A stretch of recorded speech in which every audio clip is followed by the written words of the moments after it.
Boa tarde a todas e todos. Eu sou Cristiane Nogueira, sou psicóloga, estou conselheira na atual gestão do CRPMG e quero dar as boas-vindas, né, a todos e todas que estão participando conosco desse encontro tão importante.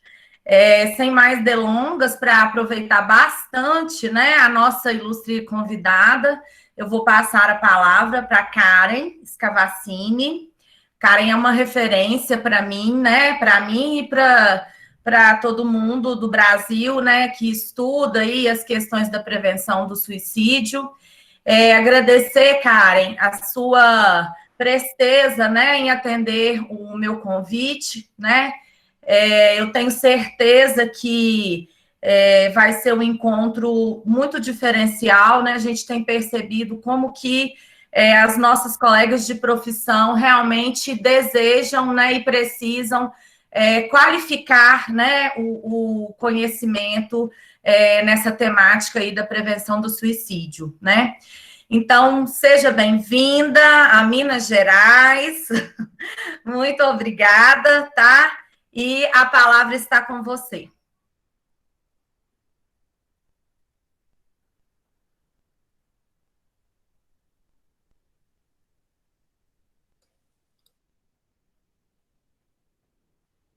Tá sem áudio, Karen? Foi? Foi. É só para fazer um suspense. Boa tarde a todos. Sejam muito bem-vindos. É um prazer, é uma honra estar aqui hoje. Obrigada, Cristiane, pelo convite. Agradeço o CRP de Minas por eu estar aqui hoje, então, conversando com vocês, né? E a ideia é que a gente possa, trouxe aqui um conteúdo e que a gente possa depois ter uma parte de perguntas e respostas, enfim, que vocês possam trazer as suas dúvidas. Do que eu entendo, vocês já tiveram, acho que alguns eventos de prevenção, né, Cristiane, agora durante o Isso. setembro? De prevenção. De De pós-venção, pós, não. não. Tá, Não. né? Então tá bom. Não, porque vou conversar com vocês sobre pós-venção hoje. Até quando a Cristiane falou prevenção, eu falei, ai meu Deus, eu trouxe pós-venção, mas a gente Não, fala é também se pós-venção. precisar, não tem problema. Vamos lá, fiquem à vontade para fazerem as perguntas. Eu vou compartilhar já a minha tela e vou trazer então esse conteúdo. E novamente, muito obrigada pela presença de todos aqui nessa tarde de segunda-feira, né? Quase finalzinho do Setembro Amarelo. O amarelo já está quase virando laranja, né, Cris? Está quase chegando no final.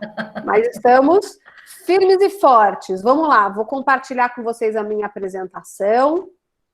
Vocês me falam se vocês estão vendo, tá? Enquanto você vai colocando aí, Tá. pessoal, as dúvidas, perguntas, questões, elas devem ser colocadas por escrito no chat, tá? Que aí a gente vai depois compila e abre os blocos de perguntas para a Karen responder. Vocês conseguem ver? Não, Karen.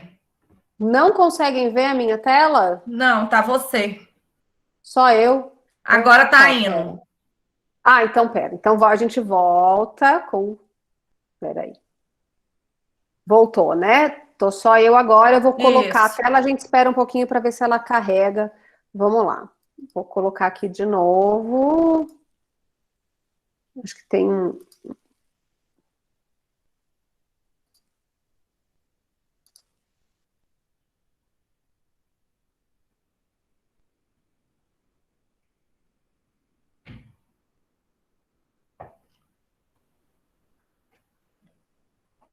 Vocês estão vendo agora?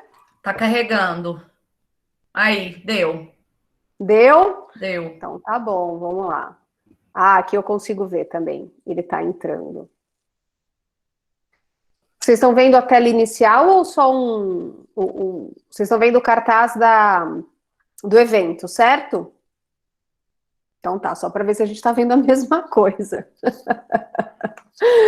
Vamos lá, pessoal. pessoal está chegando, estou vendo que está aumentando aqui o número de pessoas, mas vamos que vamos, porque assunto é o que não falta hoje. Deixa eu só ver se eu consigo ir por aqui.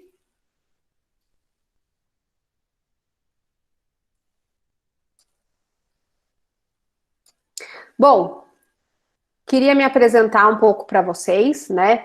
Lógico que eu não vou ler tudo isso que está aqui, mas queria contar um pouco do que eu faço, né? Até para falar o porquê que eu estou aqui trazendo a questão de pós-venção para vocês.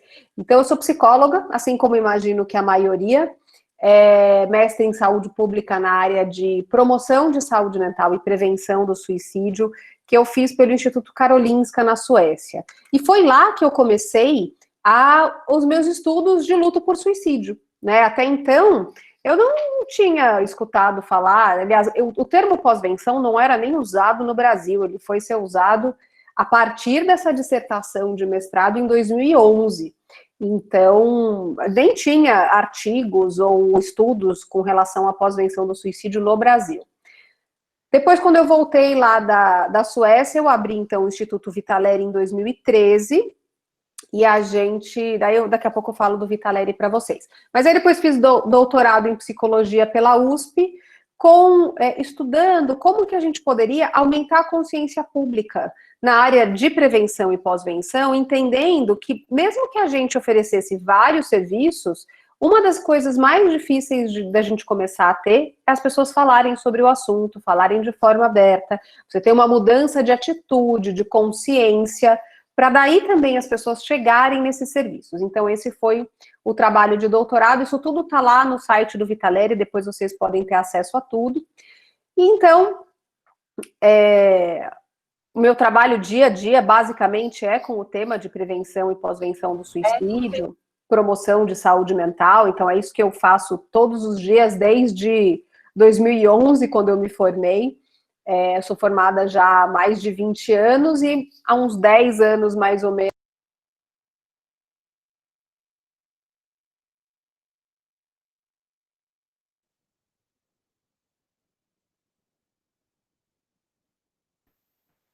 Karen, você tá muda.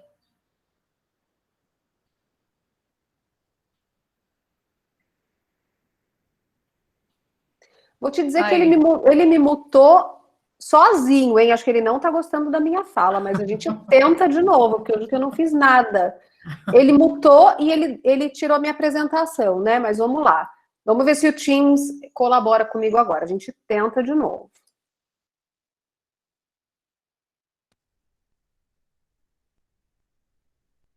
Vamos lá, pessoal, só para ver aqui.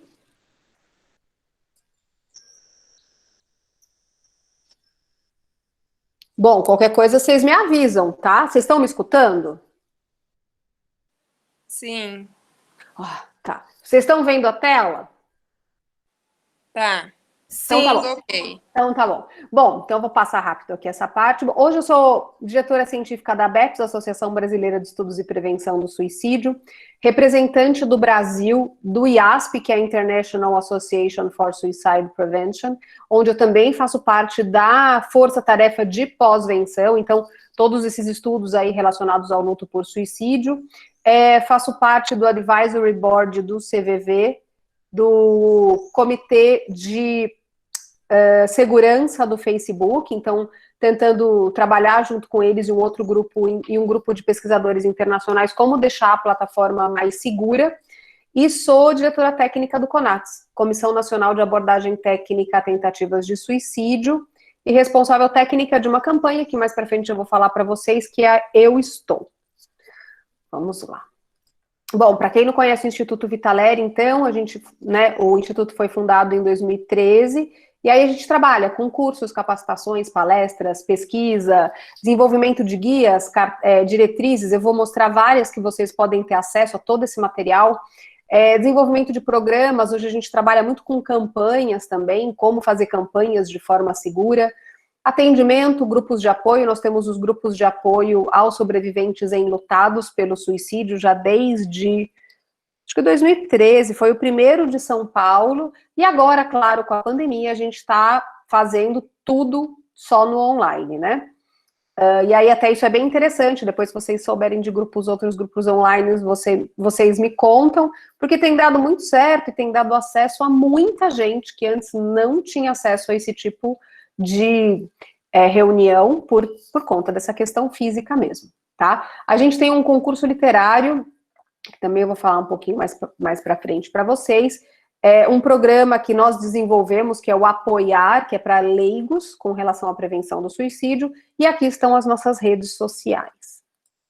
Bom, lógico que eu não faço tudo isso sozinha, essa daqui é a equipe do Instituto, as meninas da equipe. Notem que ainda não temos nenhum homem, mas eu espero que em breve teremos pessoas aí dentro do nosso, homens dentro da nossa equipe. Então, essa é a equipe direta do Instituto Vitalelli.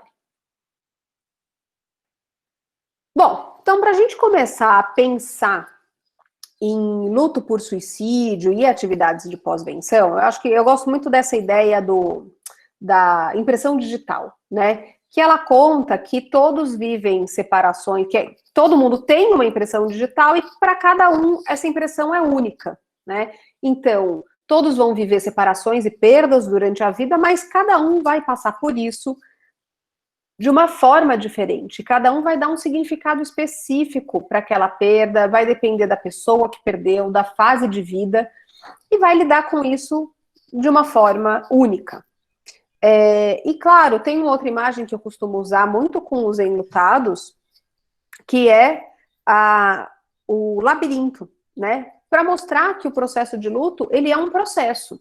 Então, a pessoa, ela entra dentro desse labirinto e ela vai percorrendo todos esses caminhos, né? E esses caminhos, quando tudo vai, entre aspas, dando certo, no sentido de que vai havendo uma transformação, ela vai se transformando ao longo desse caminho. A gente sempre precisa ficar atento quando há uma paralisação. Quer dizer, a pessoa não consegue sair de onde ela está. E a gente vai falar um pouco mais disso. Vou falar um pouco mais disso mais para...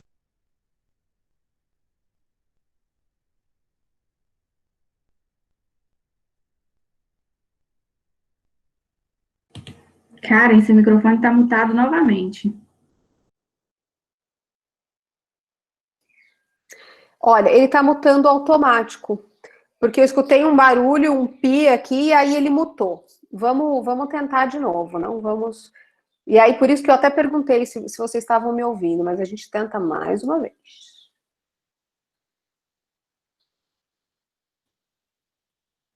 Vocês estão vendo algum slide? Sim, a gente continua vendo. Vocês estão vendo a minha tela, é só o micro. Vocês me avisam, tá? Se tiver aí algum barulho, se eu parar de falar qualquer coisa, vocês me avisam, por favor. Então, voltou agora, certo? Vamos lá. Então, a gente está falando de um processo e não de um evento. E aí, a gente vai falar também das características do luto por suicídio daqui a pouco. Essa imagem é uma imagem que eu gosto muito. A gente usa muito ela nos grupos de apoio, mesmo nos atendimentos. Para mostrar, acho que quando a gente consegue trazer em imagens o que os sobreviventes enlutados estão sentindo, é de grande valia, né? Ajuda a clarear, a dar uma forma ao que eles estão sentindo. Tem esse termo que a gente utiliza muito, então, que é o termo do sobrevivente enlutado. Por quê? Isso vem de uma tradução do inglês do survivor, que lá nos Estados Unidos você usa o survivor. Aqui no Brasil, o termo sobrevivente fica muito confuso, porque a gente confunde entre a pessoa que sobreviveu à tentativa e aquele que perdeu alguém. Então, a gente até vê muito isso sendo falado ainda de uma forma errônea, quer dizer, o uso do termo de uma forma errônea, tanto de pós-venção, como de falar que pós-venção também é para pessoas que tentaram o suicídio, e aí, sempre que a gente estiver falando de pós-venção, a gente está falando de luto por suicídio, sempre, tá? E o termo sobrevivente, para poder adaptar e ficar mais claro aqui no Brasil, a gente então usa o sobrevivente enlutado pelo suicídio. Mas, Karen, por que sobrevivente, né? Tem muitos estudos já que foram feitos, porque eles se sentem sobreviventes. Então, eles acham que esse termo ele é um termo que mostra como eles se sentem mesmo, né? E o princípio fundamental de quando eles iniciam essa jornada é o de sobreviver. Então, por isso, esse termo sobrevivente. E aí aqui, né, essa imagem, o que está trazendo é que às vezes a vida não é assim tão linda quanto um mar aqui azul, né? Mas de repente veio aí um tsunami.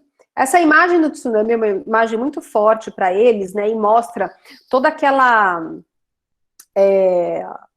força de destruição. Para quem acompanha ou já acompanhou pessoas que perderam, logo no início, né? Desde a notícia, o choque, ou encontrar o corpo, ao velório, a toda, né, essa parte de enterro, velório, a parte de inquérito policial, toda morte por suicídio passa por inquérito policial, por ser uma morte suspeita, então muitos dos sobreviventes vão precisar dar seu depoimento para a polícia, e aí a gente tem relatos desde pessoas que tiveram experiências muito boas, como pessoas que tiveram experiências muito difíceis. Então vem quando eles conseguem achar de novo fôlego, pegar o fôlego, sair dessa água aí, toda, né? Eles encontram um rastro de destruição. A gente sempre fala que existe uma vida antes e uma vida depois do suicídio de alguém. A gente pode pensar que isso também é verdade quando a gente está falando de pessoas que, qualquer perda, né? Você aprender a viver sem uma pessoa é uma reconstrução. Mas quando é por suicídio, vamos dizer que essa destruição, essa devastação, ela é ainda um pouco maior. É claro que depois de muitos anos é possível haver uma reconstrução. Tudo diferente, mas é possível ter essa reconstrução. E de quantas pessoas, então, que nós estamos falando, né? Então, se a gente tem aí 800 mil suicídios por ano no mundo e uma média de 13 mil suicídios por ano no Brasil, a Organização Mundial da Saúde fala que de 6 a 10 pessoas são extremamente impactadas por essa morte. Tem um autor, que é o Serel, é ele ou ela? Agora esqueci. Que ele fez, então, acho que é ela, fez uma nova pesquisa para saber, será que são 6 mesmo? Porque é uma coisa que todo mundo sai repetindo, é igual aquele 80% dos casos, 90% dos casos podem ser prevenidos. Se vocês continuam repetindo isso, parem, porque não é assim, nós não sabemos esse número, e falar isso ainda traz para o sobrevivente enlutado uma dor que vocês não têm ideia, porque eles se colocam como os 10% que não foram capazes de fazer essa prevenção. Bom, então ele fez um novo estudo, conversou com dezenas de enlutados para chegar quantas pessoas são impactadas por uma morte. E ele chegou nesse número de 135. Então ele fala que para cada suicídio completo, nós podemos ter 135, lógico, é sempre uma média, né? 135 pessoas que foram impactadas por essa morte. Impactadas no sentido de conhecerem aquele que morreu. Se a gente fizer uma conta rápida, a gente vai ter aí 108 milhões de pessoas impactadas por ano no mundo e 1.755.000 no Brasil. Gente, é muita gente. É muita gente e nós simplesmente não falamos sobre isso. Se a gente pegar, né, os números, tanto os números do mapa da violência, como os números lá do boletim epidemiológico do Ministério da Saúde, e fizer a conta básica vezes 6, o número de pessoas é muito grande, né? E aí, nós precisamos pensar que é necessário que tenha um cuidado específico com elas. E quem são esses sobreviventes? A quem que nós chamamos, quem são os sobreviventes enlutados? Aqui. Pronto. Bom, pode ser desde um bombeiro que foi atender uma ocorrência, né? Pode ser um professor ou uma escola inteira. Quando ocorre um suicídio numa escola, a gente precisa ter um trabalho de pós-venção, mas um trabalho muito cuidadoso, porque a gente sabe que uma pós-venção mal feita, ela aumenta o número de casos dentro de uma escola. A gente vai falar isso daqui a pouco. A polícia militar, que perde tanto um colega pelo alto número de suicídios dentro da polícia, das forças de segurança, como vai atender um chamado. Um condutor de metrô que atropela alguém dentro do trem, né, que pula no trem. A família, os amigos, as pessoas próximas e também o terapeuta. O terapeuta, ele é um enlutado pelo suicídio quando ele perde um paciente, mas nós também não falamos sobre isso, né? Nós precisamos pensar como ajudar o luto do terapeuta, Porque eu conheço muitos colegas que quiseram desistir da profissão ao perderem um paciente, né? E eu imagino que talvez vocês também conheçam essas histórias de pessoas que tiveram vontade de parar depois de perder alguém pro suicídio. Essa é o que eu chamo de flor do luto por suicídio, onde eu reuni aqui os principais temas que nós temos dentro dessa questão do luto, porque acho que tem algo assim, que muitos estudos foram feitos para saber, mas espera aí, esse luto é igual, esse luto é diferente de outros tipos de morte? Então, a primeira coisa, a gente não vai comparar dor. A gente não pode falar que suicídio dói mais que ataque cardíaco, em termos da dor nos que ficaram. Mas o que a gente sabe é que ele tem questões específicas que são relacionadas a esse tipo de morte. E é disso que eu tô falando. Então, desde o julgamento e estigma, né? Então, um julgamento, as pessoas até por não terem tanto conhecimento de suicídio e terem essa questão, né, de causa única, elas vão buscar um culpado. Então, vocês devem já ter escutado isso muito, né? E a gente vê muito isso na mídia também. Ah, foi mandado embora do emprego, se matou. Agora, com a pandemia, isso apareceu muito, né? Ah, não aguentou a pandemia e se matou por causa da pandemia. Ninguém se mata por causa da pandemia, né? A pandemia, ela é uma pecinha de um quebra-cabeça extremamente complexo aí de coisas. Mas, enfim, vamos lá. Então, o julgamento das pessoas de fora e mesmo dentro da própria família, dependendo de como ocorreu essa morte. Então, essa busca de culpados, um estigma muito grande, então, na sociedade e de falar sobre o assunto, né? Por que a gente já fala mais de prevenção, mas ainda não fala tanto de pós-venção? Porque ainda tem um estigma. E tem um estigma muito grande entre os profissionais da área da saúde também, né? A gente precisa falar abertamente sobre isso na academia. Então, eu já recebi vários relatos de pessoas, né, que perderam colegas de turma de psicologia na universidade, e a universidade de psicologia não parou para falar sobre isso com os alunos. Então, poxa, peraí, tem um preconceito que existe dentro da própria, talvez dentro da nossa própria área, e a gente tem que tomar muito cuidado com isso.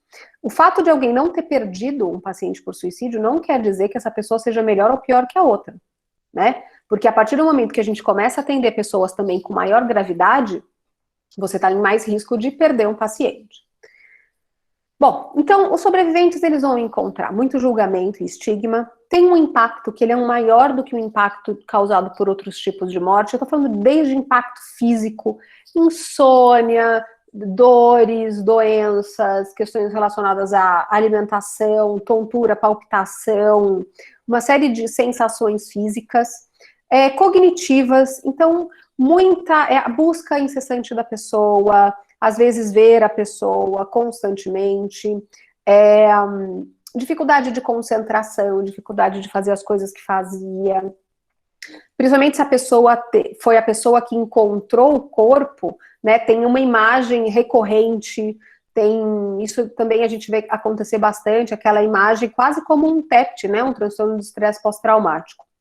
Tem os impactos psicológicos, e aí dentre eles, né, a perda da esperança, um aumento do número de suicídios entre sobreviventes enlutados, isso está até aqui, né, risco de suicídio. Então, sobreviventes enlutados em luto complicado, eles podem ter até 10 vezes mais chance de fazerem alguma coisa do que a população geral. E impactos econômicos, impactos sociais, no sentido de que as pessoas de perto se afastam, né? Tem uma diminuição aí do número de pessoas que eles convivem. No geral, não é no começo que isso acontece, alguns meses depois ainda, então ainda tem uma segunda perda que ocorre.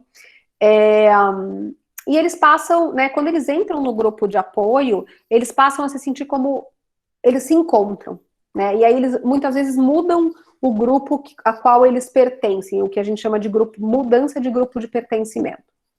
Bom, a busca incessante do porquê, eles ficam presos nisso, né? A gente fala tanto na busca incessante do porquê, quanto nos e se eu tivesse feito, e se eu tivesse visto, e se eu não tivesse saído, e se eu tivesse voltado antes, e o porquê, por que isso aconteceu, por que eu não vi, por que não tomou o remédio tal, por que o médico...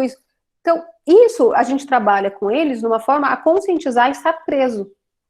nessas questões, e são questões que nunca vão ter respostas. Então, o suicídio deixa muito mais perguntas do que respostas para trás, né? Tem até uma campanha nos Estados Unidos que ela fala que a cada 40 segundos no mundo alguém morre por suicídio, a cada 41 segundos alguém é deixado para trás para lidar com essa morte, né? Então deixa muitas, mas muitas perguntas. E não necessariamente uma carta de suicídio vai resolver aí essas dúvidas que as pessoas têm.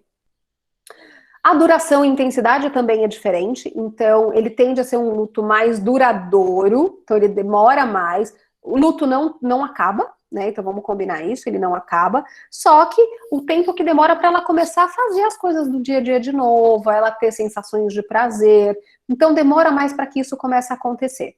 E a intensidade, até porque esses impactos são muito profundos e também existem impactos na coesão familiar, né, dentro de comunicação familiar, de como um consegue cuidar do outro, os impactos do luto dentro das pessoas da família, que vão aumentar aí essa intensidade. Esse risco de suicídio, como eu falei há pouco, um aumento da culpa e do isolamento, então não tem ninguém que não sinta culpa. Seja perto ou longe, a culpa, ela é um sobrenome praticamente do suicídio, né? E aí a gente trabalha muito para mostrar que ele não é culpa de ninguém.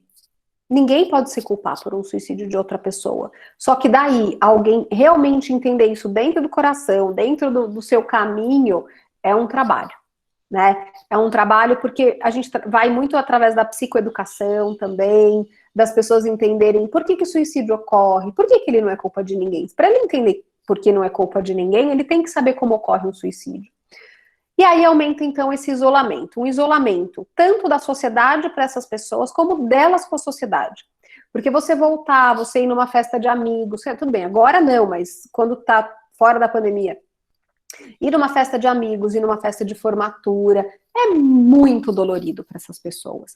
E claro, com relação à temática desse tipo de morte, é só vocês pensarem, se vocês encontram alguém, essa pessoa fala que o filho faleceu de acidente de carro e o filho faleceu de suicídio, a reação das pessoas é completamente diferente. E aí tem todo tipo de reação, das mais absurdas e esdrúxulas possíveis que eu já ouvi. Eu imagino que vocês também tenham escutado aí coisas absurdas. Eles relatam também isso, e relatam isso muito em Setembro Amarelo. Setembro Amarelo lutado por suicídio é terrível, ele detesta. Porque tem muita gente falando besteira e ele é lembrado o mês inteiro que aquele suicídio ocorreu e ele não preveniu, tá? Então também a gente precisa pensar como que a gente faz para acolher e para incluir os sobreviventes enlutados dentro de um Setembro Amarelo, por exemplo. Quais vão ser os mediadores desse luto, né? O que pode piorar já um luto que ele é um pouco mais difícil? Então, os fatores demográficos, claro, idade, sexo, raça e renda, porque cada um vai... tô aqui recebendo as perguntas, depois eu vou ler. Depois, acho que a Cris vai me fazer, né? Que eu não tô vendo vocês na tela, só a apresentação. Vai, então sim, tá. vou. Porque eu não tô vendo vocês, mas que bom. Então, vamos lá. Os fatores de idade, sexo, raça e renda... dependendo, homem e mulher, eles passam pelo luto de forma diferente, eles expressam isso de maneira diferente, e dentro de uma família isso pode dar uma confusão danada, porque um quer chorar, o outro não quer, um quer pôr foto, outro quer tirar, um quer desmontar o quarto, outro quer deixar o quarto. A idade, né, o quanto que essa criança ou esse adolescente entende que foi suicídio, e aí eu sou sempre a favor da gente ser o mais verdadeiro possível, né, e acho que a criança precisa saber, o jovem precisa saber que foi um suicídio, claro, com cuidado, né? Tem o jeito da gente fazer isso. O tempo que passou desde a perda, então, lógico, alguém que chega num consultório uma semana depois da perda e 10 anos depois da perda, é lógico que vai ser muito diferente. E se a pessoa teve outras perdas juntos, às vezes alguém da família faleceu e um pouco tempo depois tem um outro suicídio. Tem um suicídio. Ou às vezes já teve um suicídio na família e tem um segundo. Então, tanto tempo como histórico de suicídio dentro dessa família. A relação vivida com a pessoa que faleceu, então se era uma relação boa, se era ruim, se ele já dava algum sinal ou não. Não que isso diminua a dor, mas muda o impacto. Muda a forma como essa pessoa está passando por esse luto. A morte em si, então, saber ou não sobre suicídio, então também tenho muitas famílias que eu acompanho que decidem esconder de um ou outro membro que foi por suicídio, porque acham que esse membro não vai conseguir entender. Isso também acontece muito por criança, e criança sempre sabe que tem alguma coisa estranha, que tem um radar na cabeça, né? Ou escuta em algum lugar, gente. Ou vem um amiguinho e fala, seu pai se matou. E aí essa criança tem que lidar com essa perda aí. E também com a falta com uma quebra de confiança com aqueles que ficaram. Se a pessoa viu ou não o corpo, então essa questão do corpo, ela realmente é muito forte, né, aquela imagem. Então tem tanto pais que hoje falam que gostariam de ter visto o corpo e entendem que, nossa, que bom que eles não viram, como pais que falam, eu só acreditei que era suicídio porque eu vi o corpo, porque senão eu não acreditaria. Se teve tentativas anteriores, não estou querendo dizer que a pessoa já estava preparada, porque ninguém nunca está preparado por um suicídio, mas se já teve tentativas anteriores, se a pessoa participou do funeral, do velório ou não, e aí isso muito em relação com crianças e adolescentes, entre outros fatores. Hoje um outro fator importante é se esse suicídio está na rede social. Na rede social não, na internet, tá?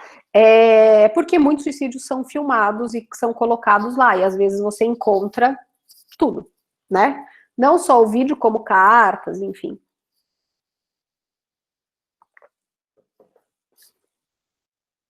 As dinâmicas familiares antes e depois da morte, então como que era essa família antes e como ela ficou depois. Tem famílias que a gente vê que aumenta uma coesão, que elas se ajudam, que muda essa dinâmica para o positivo, e tem famílias que ficam completamente destroçadas. E aí é a hora que também muitas separações ocorrem, divórcios, e são situações muito, muito delicadas.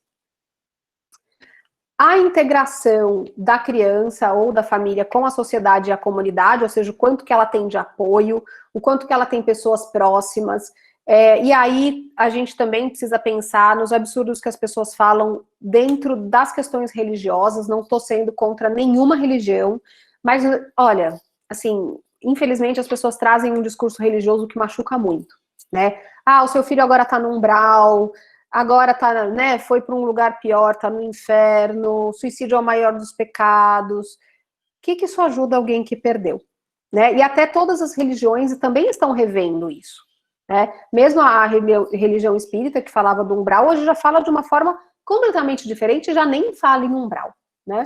Bom, a integração, falei isso, o apoio oferecido e recebido, então o quanto que a pessoa recebeu de ofertas de apoio, o quanto ela realmente recebeu de apoio das outras pessoas, se já tinha uma psicopatologia na pessoa ou na família, então a vulnerabilidade prévia, né, dessas pessoas. E é isso. Aqui. Bom, e aí, com relação aos provedores de ajuda, que somos nós, tá? Abre parênteses, somos todos nós, provedores de ajuda. Tem uma questão do luto pela perda do paciente, mas o medo de encarar os sobreviventes, mais pensamentos de que a pessoa deveria ter feito melhor. Tem um aumento do senso de fracasso e culpa, e a forma como o terapeuta é afetado vai depender das circunstâncias que a morte ocorreu. Tem terapeutas que eu conheço que perderam o paciente no consultório. Tem alguém com áudio ligado agora? Tem alguém com áudio ligado. Foi. Então, das circunstâncias que a morte ocorreu, como eu estava falando, dos fatores do relacionamento na terapia. Então, às vezes o processo terapêutico, não adianta, né? Somos psicólogos, temos pacientes que nós temos mais afeto, menos afeto, não estou falando de responsabilidade ou de cuidado, tá? Mas tem os fatores do relacionamento na terapia. Se esse paciente me lembra alguém que eu conheço, a história pessoal do provedor a respeito de luto e morte, então, o quanto que o terapeuta lida bem com a questão da morte, se ele perdeu alguém próximo, às vezes ele está num período difícil da vida dele, da personalidade do terapeuta e dos fatores sociais envolvidos. Então, por exemplo, se teve ou não um processo por conta daquela morte. Aqui foi um estudo feito em 2000 sobre o efeito do suicídio em psiquiatras, né? E aí 15% consideraram aposentadoria precoce, 33% tiveram como consequência aumento de irritabilidade, tristeza, preocupação, culpa e diminuiu a autoconfiança, mas 42% modificou o jeito que eles rastreavam o suicídio, começaram a ter uma abordagem mais defensiva no sentido de tomar mais atitudes quando eles desconfiavam que um paciente poderia se matar, aumentaram o registro, o que eles escreviam no prontuário desse paciente e foram aprender sobre legislação de saúde mental. O que os ajudou?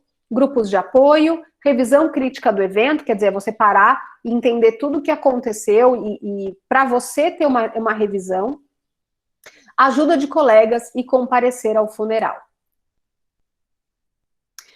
E aí, então, pensando, né, nesse cuidado para os enlutados pelo suicídio, sejam eles, né, qual é um dos sobreviventes, a gente pode falar de uma forma aí resumida, e entrando já na questão de pós-venção, que ela pode trazer alívio aos sofrimentos, aos efeitos relacionados ao sofrimento e à perda, ela pode prevenir o aparecimento de reações adversas e complicações do luto, ela ajuda a minimizar o comportamento, o risco de suicídio entre os enlutados, e ela auxilia para promover a resiliência e enfrentamento dos sobreviventes enlutados.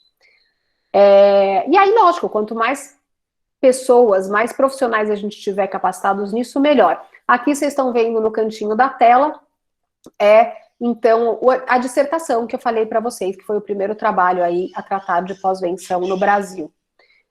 Gente, uma das coisas, por exemplo, que a gente precisa colocar dentro de uma anamnese é se a pessoa já perdeu alguém para o suicídio. Por que a gente não pergunta isso, né? Não faz na anamnese questões específicas a suicídio? E é uma tarefa do terapeuta ele entender um pouco dessas reações com relação ao luto por suicídio e o que ele faz com isso. Aqui é um exame de vista, não estou brincando. Ele é o Centro Ideal de Pós-Venção que eu fiz lá durante a dissertação de mestrado. O que eu quero mostrar para vocês com ele, tá? Que tem muita coisa que a gente pode fazer dentro de pós-venção para além de somente atender no consultório. Então, acho que é tão importante para o psicólogo abrir as possibilidades de atendimento. Então, por exemplo, quando eu fui fazer saúde pública, eu fui conhecer um mundo que eu não conhecia. Até então, eu trabalhava em consultório e hospital. É muito diferente você poder pensar também outras ações para além do consultório. Bom, tem a questão dos serviços virtuais, então hoje a gente tem lá no site do Instituto muito material, tem uma cartilha que a gente lançou há pouco tempo, lista de filmes, rede de profissionais, a gente tem o memorial, que é a Colcha da Memória Viva, material para download. Serviços de alcance são o que a pós-venção ela pode ser passiva e ativa. A gente só tem pós-venção passiva, você espera a pessoa chegar. Em muitos países, eles têm um trabalho até junto com o IML, que quando eles sabem que houve um suicídio, eles vão até essa pessoa. Até ONGs que fazem a limpeza do local da morte. Vocês imaginam, e eu já escutei isso acontecer aqui, a pessoa volta do enterro e ela tem que ainda limpar a cena do suicídio. Suporte ao luto infantil, revisão de leis, desenvolvimento de diretrizes. Nos Estados Unidos, o histórico da pós-venção, ela vem muito da união dos sobreviventes que conseguiram fazer muitas coisas. Eu vou avançar rapidinho aqui as coisas, porque estou vendo que tem bastante pergunta, para daí para eu poder responder. Parcerias e, lógico, educação e consciência pública, que é um pouco do que a gente está fazendo aqui agora, né? Precisamos de mais pesquisa, de mais treinamento e também diretrizes para a mídia, como falar de forma segura aí sobre suicídio. Acho que está um pouco ruim de vocês verem, mas isso é o que a gente colocou na cartilha, como dicas para ajudar a pessoa a seguir em frente. Então, algumas reflexões que podem ajudar o enlutado dentro do seu processo, né? Então, para quem eu posso pedir ajuda se eu precisar? Como eu gostaria de ser ajudado? Que sinais eu tenho quando eu não estou bem? O que eu posso fazer para me sentir melhor? O que eu faço que me deixa mais triste? O que falo para as pessoas quando me perguntam sobre o suicídio? Quais são as melhores memórias que temos juntos? E como seguir em frente? O que costuma ajudar o processo de luto? Respeitar o luto, se permitir ser feliz novamente, isso também é algo que a gente trabalha muito em consultório e em grupo. Decidir com quem gostaria de conversar e com quem não quer mais ter contato. Então, realmente ter uma escolha das pessoas que o tratam, né, o enlutado bem. E também ter uma escolha se ele vai falar para todo mundo sobre aquele suicídio ou não. Porque, no geral, quando ele conta para alguém na rua, né, alguém que ele conheceu não, um conhecido, né, na rua, a reação dessas pessoas geralmente não é muito positiva. Aprender sobre suicídio e o luto, ter animais de estimação, buscar ajuda se precisar, aprender sobre suicídio e seus multifatores. O que costuma prejudicar? Abuso de álcool e drogas, ignorar a dor da perda, se forçar a ficar bem logo, ter medo dos comentários das pessoas, acreditar em tudo que falam sobre suicídio e ficar presos nos ICs. Hoje, dentro da pós-venção no Brasil, então o que a gente mais tem é o grupo de apoio, né? Isso é o que realmente mais cresceu no Brasil, muitos atendendo online. A gente tem a Colcha da Memória Viva, que é esse projeto junto com a Fundação Americana, onde as pessoas mandam as fotos de quem faleceu e a gente imprime. E a ideia é mostrar que, para além de números, nós temos rostos, histórias e memórias, e que essas pessoas não estão sozinhas nesse caminho do luto por suicídio. E olha só, não dá para ver no rosto. Né? Então é um jeito de você aumentar a consciência pública. O Dia Internacional dos Sobreviventes Enlutados, ele é em novembro, a gente já faz isso junto com a Fundação Americana desde acho que 2014 ou 2015, esse ano vai ter de novo, vamos colocar nas nossas redes o que a gente vai fazer. Tem os encontros nacionais dos enlutados, isso começou a acontecer dentro dos congressos da ABEPS, Associação Brasileira. Esse ano foi online, porque o congresso foi online, mas isso é um jeito de você unir quem perdeu e quem trabalha, para que as histórias sejam contadas. O concurso literário também é um jeito dessas histórias serem contadas. E terapia do envolvimento, que é quando o enlutado ele já está um pouco para frente do seu processo de luto e ele começa a querer fazer coisas para ajudar outros. Então a gente tem desde enlutados que abriram seus próprios grupos de apoio, blogs, que dão entrevistas regularmente para poder conscientizar as outras pessoas, por exemplo. Bom, que outros recursos que tem, então, que eu trouxe aqui para vocês? Então a gente tem lá no site do Instituto Vitaleri essa cartilha sobre pós-venção. Orientações para o cuidado ao luto por suicídio, é só baixar, tá lá em materiais online, acho que apostilas e cartilhas. Tem esse livro que eu fiz em 2014, se eu não me engano, então é um livro para crianças em luto por suicídio, para ajudar, não é um livro para todas as crianças lerem, mas as crianças que estão passando por isso. Nós recentemente... Peraí, gente, o celular tocou, tô colocando ele mudo agora. Recentemente nós abrimos o Mapa Saúde Mental, inauguramos um site onde mostra vários locais de atendimento gratuito no Brasil inteiro, online, para saúde mental. Então a gente teve aí mais de 100 mil acessos já em maio, a partir de maio, né? E a gente listou aí mais de 160 instituições e a partir da geolocalização da pessoa, do CEP dela, ela sabe perto dela aonde tem ajuda. Então isso é para ajudar que as pessoas que precisam de ajuda consigam chegar aos locais que oferecem essa ajuda. Lá também tem uma biblioteca de cartilhas, apostilas e manuais. Nós lançamos com o apoio do Facebook e do Instagram a campanha Em Casa com Saúde, como proteger a saúde mental em tempos de coronavírus, isso também está lá no site para quem quiser. Junto com a SaferNet, também com o apoio do Instagram e do Facebook, a gente fez essa mini cartilha, né, juntos na internet, então como conversar e orientar jovens sobre conteúdo de suicídio online, também está lá no site. Lá também tem essas cartilhas, prevenção do suicídio na internet, uma para pais e educadores e outra para adolescentes, que foi feito com o apoio do Google e do Unicef. E a gente lançou a semana passada esse baralho, um baralho terapêutico, prevenção do suicídio na internet, para ajudar pais e mais ainda educadores a trazerem esse assunto para sua sala de aula, para conversar com os adolescentes. Também é baixável, tudo gratuito, dá para imprimir, recortar e colar em casa, e tem lá sugestões de vários debates que podem ser feitos. O Festival Amarelo está rolando ainda, ele vai acabar essa semana, né? A gente está finalizando o Festival Amarelo, mas foi para trazer como a gente pode usar a arte para falar de prevenção e pós-venção do suicídio. Está lá nas redes do Instituto Vitaleri, que é o @Vitaleri no Instagram. Também temos um outro recurso, que são as guias de saúde mental, que estão também no Instagram do Vitaleri, onde a gente juntou, fez uma curadoria de conteúdo de saúde mental dentro do Instagram, separou por áreas e colocou lá disponível. É o único @ do Brasil que tem esta nova aba. Vocês têm que ir nessa abinha aqui, ó, vocês acham as guias. Temos também a cartilha Como Falar de Forma Segura sobre o Suicídio, que é só baixar lá no site.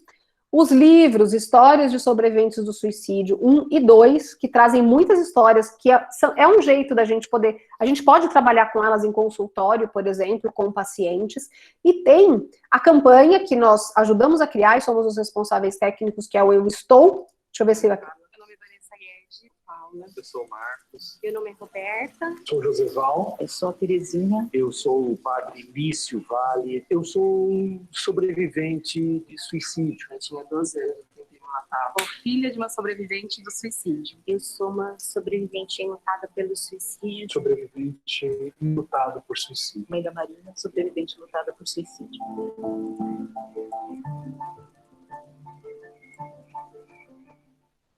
São 8 histórias de pessoas que ou perderam alguém para o suicídio ou tiveram comportamento suicida durante a sua vida. Tá lá no @Eu Estou. Assistam, é muito bonito. Aqui são os grupos, né, de apoio. Aqui é o nosso YouTube, onde também a gente traz muito debate sobre esses assuntos. Aqui o vídeo com a Rita Von Hunt falando de suicídio LGBTQIA+, é fabuloso. Também fizemos uma outra minissérie no YouTube, para mostrar para as pessoas o que podemos fazer juntos, né? Como que as pessoas podem realmente arregaçar a manga e trabalhar na área de prevenção e pós-venção do suicídio. Para quem tem interesse, estou finalizando já a minha apresentação, a gente está ainda com as inscrições abertas da pós-graduação Lato Sensu, EAD, 100% EAD, dá uma olhada lá quem quiser, é o www.vitaleri.com.br/pós. Ufa, é isso, muito obrigada, espero que eu tenha trazido aí para vocês algumas questões, algumas indagações e reflexões, enfim, vou parar de compartilhar a tela aqui. Ufa, digo eu. Eu tô aqui pensando quantas encarnações eu vou gastar para ler tudo isso que você deixou de referência.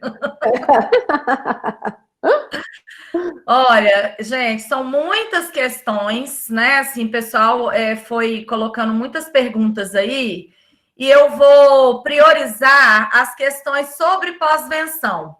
Se sobrar um tempinho, eu faço as de prevenção, tá? A Jéssica Brandão, uma pessoa que perdeu... Eu faço um bloco, pode ser, Karen?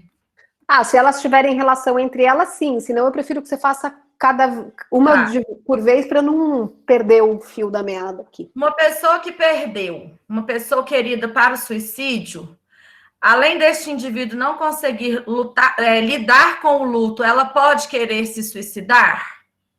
Sim, eu falei durante a apresentação que tem aí um risco até de 10 vezes maior de pessoas em luto por suicídio que têm luto complicado, por exemplo.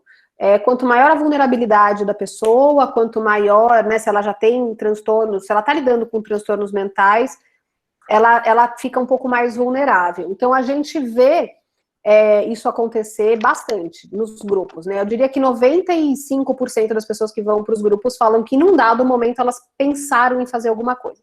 Mas entre pensar em fazer tem uma grande diferença.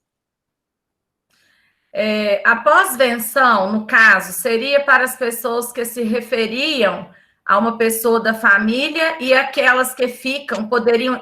Assim, na verdade, ela está pedindo para você explicar melhor como que seria o trabalho de pós-venção, né? Se seria só com família ou se seria com todo mundo que fica. Essa que é a dúvida dela. Todas as pessoas impactadas pelo suicídio... Então, houve uma morte por suicídio. Não é tentativa, houve uma morte. Todo o trabalho com as pessoas que ficaram é pós-venção. E aí entra, desde dentro de uma escola, dentro de uma empresa, dentro de um hospital, E os familiares, entra corpo de bombeiros, entra a polícia, entra os condutores do metrô, qualquer pessoa que tenha sido impactada por essa morte, ela entra dentro do trabalho de pós-venção. Tá pedindo aqui para falar um pouco sobre a pós-venção, a Cláudia Alves, a pós-venção na escola. Bom, Cláudia, só isso já dá para a gente ficar mais umas 3 horas aqui falando, mas eu vou resumir muito bem. O que acontece? A pós-venção, ela tem que ser muito planejada numa escola, porque se você glorifica o suicídio, se você trabalha o suicídio dentro daquela escola e trata ele diferente do que outras causas de morte dentro daquela escola, você pode aumentar o número de casos, né?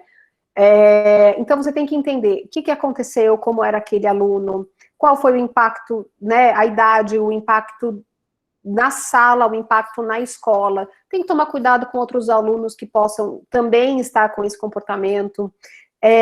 Tem que orientar pais, tem que capacitar professores e falar abertamente sobre o que aconteceu, porque todo mundo está sabendo, geralmente, que houve um suicídio. Então, abafar é a pior das soluções, né? Mas tem que fazer um trabalho com cuidado. Esse negócio de não sei o que estou fazendo, vou lá me encontrar com 10, 20 adolescentes que perderam um amigo para o suicídio sem saber o que falar, esquece, é melhor não fazer, né? Então, temos aí, tem que ter uma capacitação para entender o que fazer na escola. Acho que é o local mais delicado de trabalho de pós-venção.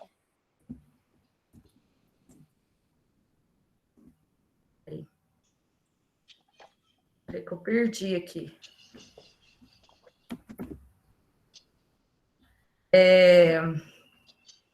Existe algum tipo de pós-venção mais adequado para pessoas que já tentaram cometer suicídio?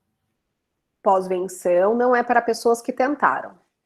Pós-venção é para as pessoas que perderam. Porém, se a pessoa perdeu alguém e ela também teve uma tentativa, ela tem um risco maior ainda de morrer por suicídio.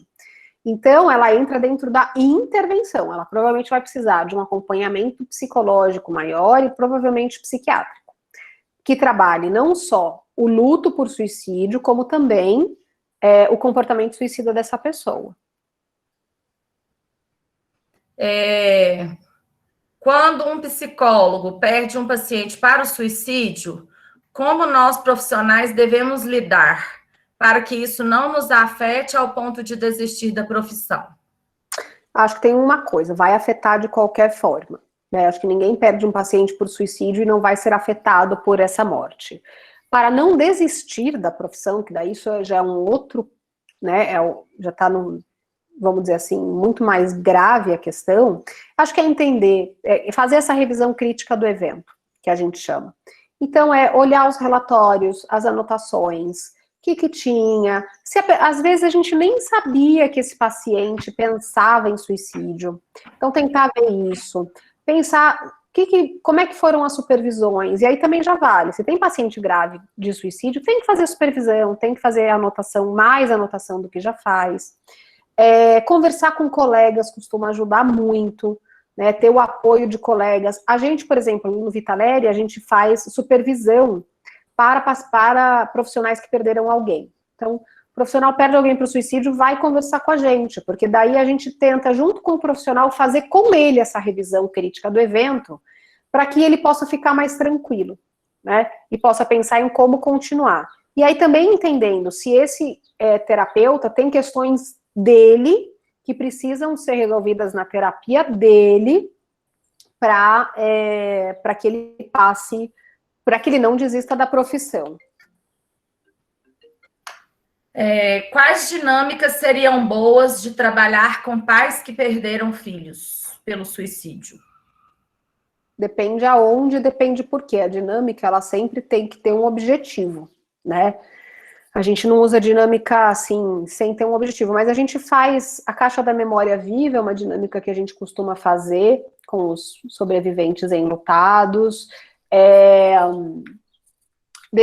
fazer cartas de despedida, fazer rituais, então ajudá-los a pensar em rituais para lidar. Às vezes eles vão em igreja, uns vão no cemitério, vão conversar com aquele que foi embora.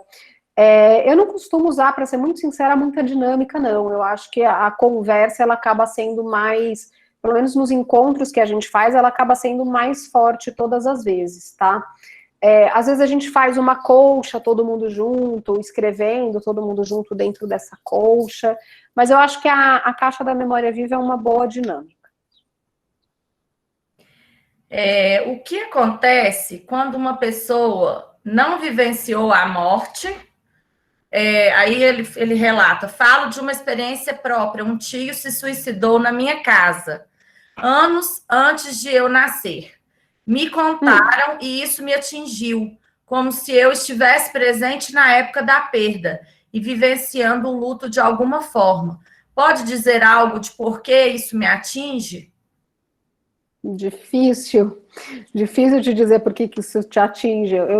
Para saber isso, precisaria entender qual é o seu entendimento de suicídio, se tiveram outros suicídios próximos, como que a família hoje fala desse suicídio, quer dizer, como que chegou essa informação, como que a família lida. Então, aí é bem individualizado aí para entender o porquê que isso pode afetar. Mas acho que vale a pena tentar trabalhar isso em terapia. A Maria José Duarte pergunta: tenho uma pessoa muito próxima que recebeu o diagnóstico de esclerose múltipla. Ela nos avisou que, se for acometida pelas deficiências graves que a doença pode trazer, ela irá cometer suicídio. Como lidar com isso? Como ajudar essa pessoa nesse processo? Bom, eu acho que precisa de um atendimento multidisciplinar, né? Se a pessoa está falando o que vai fazer, a gente sempre vai levar a sério, né? Alguma ameaça. Quando a pessoa ela está com uma doença grave, mais ainda, né? Então ela tem um motivo aí muito forte dentro de todos os fatores. Então, conversaria com a família, veria exatamente como está sendo esse tratamento, talvez aumentaria aí o número de sessões dela, conversaria com o psiquiatra para ver se tem algo a mais que pode ser feito, e aí tomaria as medidas de segurança mesmo, ter alguém o tempo todo com ela, caso ela esteja falando que vai fazer realmente alguma coisa. Mas assim, gente, a gente pode prevenir, mas a gente não pode prever quem, quando e como vai fazer alguma coisa. Eu acho que precisa de um cuidado muito extra nesse caso. Mas ainda assim, a decisão é da pessoa. O que eu estou querendo dizer com isso? Que às vezes a gente faz tudo que tem na nossa mão e ainda assim um suicídio ocorre. Não estou falando que seja esse caso, tá, gente? Só para deixar isso bem claro. A última pergunta, Karen. Essa eu acho que tem uns pontos importantes, assim, não é de pós-venção, mas, né? Sempre, a Ana Paula Soares, sempre me chama a atenção a forma escolhida para o suicídio. Corda, cinto, veneno, etc. O que você pode dizer sobre isso? É mais pela facilidade do acesso ou tem algum estudo que mostra alguma relação entre o que a pessoa vivenciou e o objeto escolhido para suicidar-se? Vamos lá, Ana. Geralmente é de mais fácil acesso, junto com aquela que a pessoa julga ser a melhor para ela, tá? Não tem essa relação tão causal, no sentido de, todo mundo que usa corda é por isso, todo mundo que usa arma é por isso, né? Não tem essa coisa de ter um símbolo tão claro, né? Agora, o que a gente analisa? É a cena como um todo, até. Tem pessoas que elas fazem de uma tal forma que elas sabem que tal pessoa que vai encontrá-las. Então, elas fazem planejando quem vai encontrar esse corpo. Tem pessoas que, quando elas pensam em pular da janela, elas não gostam, isso não cai bem para elas. Imagina, elas estão pensando em se matar, mas elas pensar em se jogar da janela, para elas não dá, né? E aí elas vão pensar em, de repente, comprar a medicação. Tem pessoas que tomam um monte de medicação, é fora de cogitação, ela pensa em fazer algo mais rápido, então ela vai arrumar uma arma. No geral, o que a gente sabe de muitos estudos é que vai ser essa união do mais fácil acesso junto àquilo que ela julga ser ou menos dolorido ou mais rápido, aí vai. Às vezes ela quer também fazer um estrago grande para que quem encontre ela, né, tem aí um impacto maior, então tem tudo isso que é analisado. Uma última pergunta, Evelyn Raiza. Quantas das pessoas que dizem que irão cometer um suicídio e de fato cometem? Não sei, Evelyn. Não tenho essa resposta para te dar. Eu acho que a gente não tem nem como medir isso. A gente não sabe nem o número de pessoas que falam que vão se matar.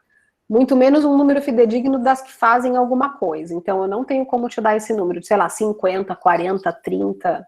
Não tem. Na verdade, a pergunta, eu achei curiosa a pergunta, porque o que a gente ouve é o contrário, né? Que as pessoas que falam não fazem, né? Não! Muito pelo contrário, as pessoas que falam, elas estão pensando, e pode ser que elas façam. Então, o fato de falar é um risco, né? Agora, quantas que falam que vão fazer e realmente fazem, aí é uma outra história. É isso, assim, você quer finalizar? Bom, queria agradecer, né, Cris, poder estar aqui, poder estar com vocês, agradeço aí esse número grande de pessoas assistindo, eu espero que eu tenha trazido, então, algumas respostas, algumas indagações, e que a gente possa cada vez mais pesquisar sobre pós-venção, trabalhar com pós-venção, e entender que dentro do espectro de prevenção do suicídio são muitas coisas, né, a pós-venção é uma delas, mas que também precisa ser vista. E quem sabe aí, né, eu estou dentro do CRP, que o CRP também possa cada vez mais trazer esse assunto para discussão junto aos psicólogos, né, e junto às universidades de psicologia, porque muitas não têm nem curso, nem aula de prevenção do suicídio, que é um completo absurdo nos dias de hoje. Então, que a gente também possa pensar como melhorar não só a educação do psicólogo, a capacitação do psicólogo, mas entender cada vez mais por que ocorrem os suicídios, o que a gente pode fazer como psicólogo para a prevenção e também para a pós-venção. Pessoal, quem quiser, tá lá um monte de informação no site, ó, daqui a pouco eu tô indo para uma outra live lá no Vitaleri com a Camila Appel, jornalista do blog Morte Sem Tabu e roteirista do programa do Bial, e também foi roteirista daquela minissérie do João de Deus. Né? Onde que vai ser essa live? Vai ser no Instagram do Vitaleri, no @Vitaleri. Então, para quem quiser, a gente vai bater um papo lá sobre suicídio. Então, se vocês não se cansaram sobre esse tema ainda, passam para lá depois. Às 6 horas, a gente vai fazer lá a live. Karen, o pessoal tá pedindo aqui indicação de filme, indicação de livro, mas eu entendo que lá no site isso está disponibilizado, né? No site tem uma lista de livros e tem uma lista de filmes, tá? Para quem quiser saber mais sobre o assunto. E tem gente que pediu os slides. Não, pessoal, peço desculpas, mas slides eu não passo por, infelizmente, ter cópias absurdas rodando por aí. E vocês viram, fizeram suas anotações, nem tem necessidade desses slides, que quase tudo que eu falei está lá na apostila que vocês vão baixar. Podem olhar lá e na bibliografia no site que vocês vão encontrar tudo isso. Karen, quero agradecer essa hora intensa, muita informação, né? Dizer da minha admiração, né, verdadeira, né, da honra que eu sinto de estar aqui com você, né? Infelizmente não pude te encontrar pelos congressos esse ano, né? Então, pelo menos para diminuir um tiquinho a saudade, né, que a gente vai para os congressos para beber nas pessoas que são referência para a gente, né? Então, pelo menos uma troca de energia aqui foi possível, né? Então, a minha gratidão, tá? Por mim, pela nossa categoria, especialmente, né? A minerada Psi, tá? E o pessoal tá pedindo para colocar aqui, 18 horas. 18 horas no Instagram do Vitaleri, que é o @Vitaleri. Eu coloquei aqui, e aí pediram também aonde está o material. Está aqui no vitaleri.com.br. Bom, eu que preciso dizer que estou morrendo de saudade dessa terra maravilhosa que é Minas Gerais, que eu amo de paixão, e que logo que essa loucura toda que nós estamos vivendo passar, estarei aí na terra de vocês. Quando você vier, nós vamos no Mercado Central. Ah, nossa, eu adoro aquele lugar. Vamos, com certeza. Tá Boa bom, tarde, eu vou te prestigiar lá na sua entrevista, na sua live, tá? Imagino que outras pessoas também. E até o nosso próximo encontro, viu? Muita gratidão em nome do CRP, tá bom? Eu que agradeço. Um beijo para todos. Boa tarde.